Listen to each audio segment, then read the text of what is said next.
নমস্কার বন্ধুরা, ভজরিমার না কিচেনে তোমাদের সবাইকে স্বাগত। আজকে গাছের থানকুনি পাতা তুলে আলু, বেগুন, কুমড়ো, বড়ি সব দিয়ে একটা চচ্চড়ি রেসিপি করে তোমাদের সঙ্গে শেয়ার করছি। চলো কি কি উপকরণ লাগলো আর কিভাবে চচ্চড়িটা আমি বানালাম দেখে নিই। দেখো আমার বাগানে কত থানকুনি পাতা হয়ে আছে। আজকে আমি এই থানকুনি পাতা তুলে একটা চচ্চড়ি রেসিপি করে তোমাদের সঙ্গে শেয়ার করব।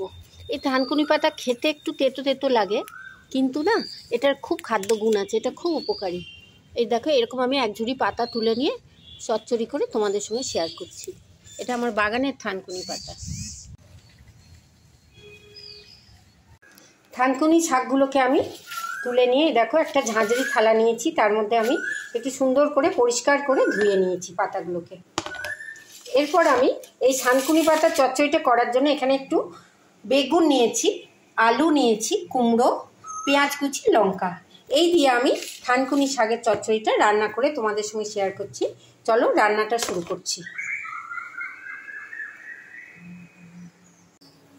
থানকুনি শাকের চচ্চড়ি করার জন্য দেখো আমি গ্যাসের মধ্যে একটা কড়াই বসিয়ে নিয়েছি, আর তার মধ্যে একটুখানি তেল দিয়ে দিলাম, সর্ষের তেল। সর্ষের তেলেই আমি রান্নাটা করব। সবার প্রথমে আমি তার মধ্যে একটু বড়ি ভেজে নিচ্ছি। গ্যাসের ফ্লেমটা কমিয়ে দিচ্ছি, দিয়ে আমি একটু বড়ি ভেজে নিচ্ছি। এই বড়িটা আমি গুঁড়ো করে চচ্চড়িতে ব্যবহার করব। থানকুনি শাক আমাদের শরীরের জন্য খুব উপকারী, পেটের জন্য তো বটেই। এইভাবে একবার বানিয়ে খেয়ে দেখো, যারা খেতে চায় না ওরাও খেয়ে নেবে। একটু বড়িগুলোকে আমি ভেজে নিচ্ছি। বড়িগুলো দেখো আমার লাল লাল করে ভাজা হয়েছে। এবার আমি বড়িগুলোকে কড়াই থেকে তুলে একটা বাটিতে রেখে দিচ্ছি। এরপর আমি ওই বড়ি ভাজার তেলে ছোট ছোট করে কেটে রাখা বেগুনগুলো একটু ভেজে নিচ্ছি। বেগুন খুব নরম সবজি, তাই জন্য আমি একটু ওটাকে আগে ভেজে তুলে নিচ্ছি। তারপরে আমি অন্য সবজি দিয়ে চচ্চড়িটা করবো। দিয়ে দিচ্ছি একটু লবণ আর একটু হলুদ। নুন হলুদ দিয়ে বেগুনটাকে আমি একটু লাল লাল করে ভেজে তুলে নিচ্ছি। বেগুনটাকে দেখো আমি একটু ভেজে নিলাম। এবার আমি বেগুনটাকে তুলে নিচ্ছি। বেগুন খুব নরম সবজি, আমি বেশি ভাজবো না, সামান্য একটু ভেজে তুলে নিলাম।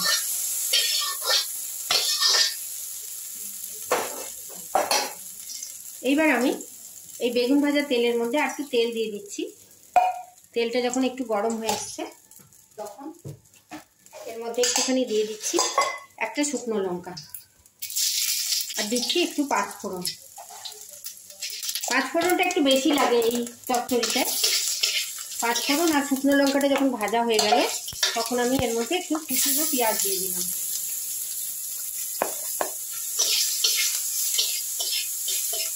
পেঁয়াজটা দিয়ে আমি একটু নাড়াচাড়া করে নিচ্ছি। পেঁয়াজটা যখন একটু লালচে লালচে ভাব এসছে, এই পর্যায়ে আমি এর মধ্যে দিয়ে দিচ্ছি কুচিয়ে রাখা আলুগুলো।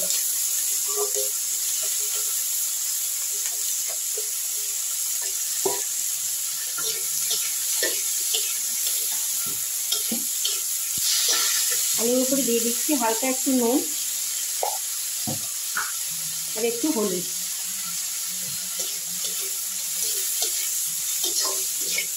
আলুটাকে এবার আমি একটু ভেজে নেব। আলু একটু শক্ত সবজি, এটা একটু ভাজা ভাজা হবে। আমি একটু এটা সেদ্ধ হওয়ার জন্য একটু ঢাকা দিয়ে দিলাম, আলুটা ভাজা ভাজা হওয়ার জন্য। ঢাকা খুলে দেখছি একবার।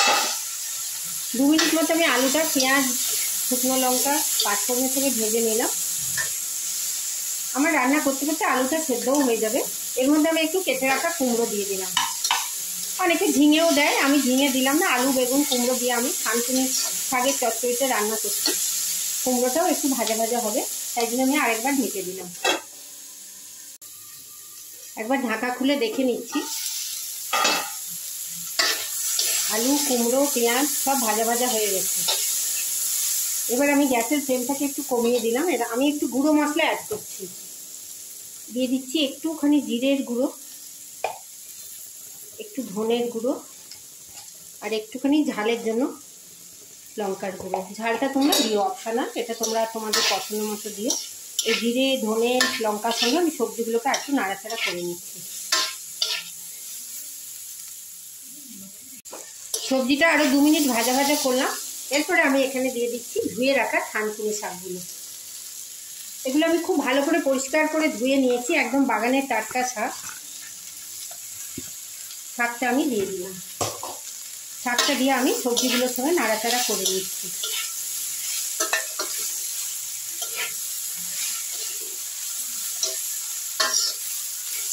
খুব সুন্দর দেখতে লাগছে দেখো, সবজি দিয়ে শাক, এরকম থানকুনি পাতা তুলে তোমরা শাক খেয়ে দেখো, রান্না করে খুব ভালো লাগে।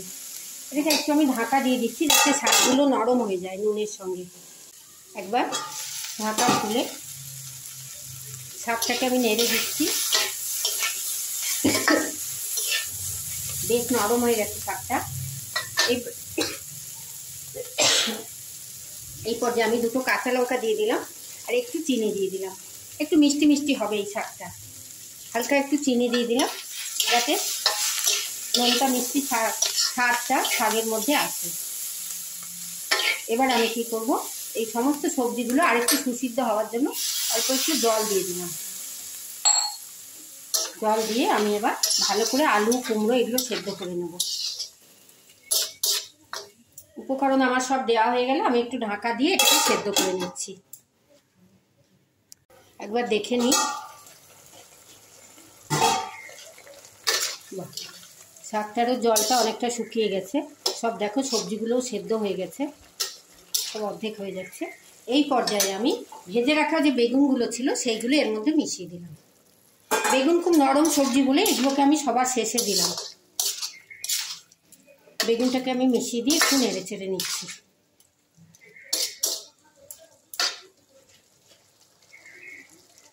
চচ্চড়িটা আমার একদম তৈরি হয়ে গেছে দেখো, একদম ড্রাই হয়ে গেছে। এই পর্যায়ে আমি চচ্চড়িটার উপরে একটু সর্ষের তেল ছড়িয়ে দিলাম। এই তেলের গন্ধটা খুব ভালো লাগে, ওপর থেকে একটু সর্ষের তেলের গন্ধটা। একবার নাড়াচাড়া করে দিলাম আমি। ব্যাস তৈরি হয়ে গেল আমার থানকুনি পাতার চচ্চড়ি, সবজি দিয়ে, আলু বেগুন কুমড়ো বড়ি সব দিয়ে। এই দেখো আমি এবার গ্যাসের ফ্লেমটা বন্ধ করে দিলাম। আর ওপর থেকে যে ভেজে রাখা বড়িগুলো দিয়েছিলাম সেইগুলো আমি একটু দিয়ে দিলাম।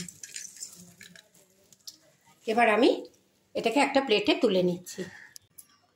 চচ্চড়িটাকে আমি একটা প্লেটে ঢেলে নিয়েছি। খুব সুন্দর দেখতে হয়েছে, খেতেও আশা করি খুব সুন্দর হবে।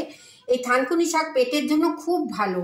যাদের একটু পেটের গন্ডগোল তোমরা এইভাবে একটু চচ্চড়ি করে খেও। আর এই শাকটা একটু তেতো তেতো হয়, খুব না একটু তিরকুটে হয়।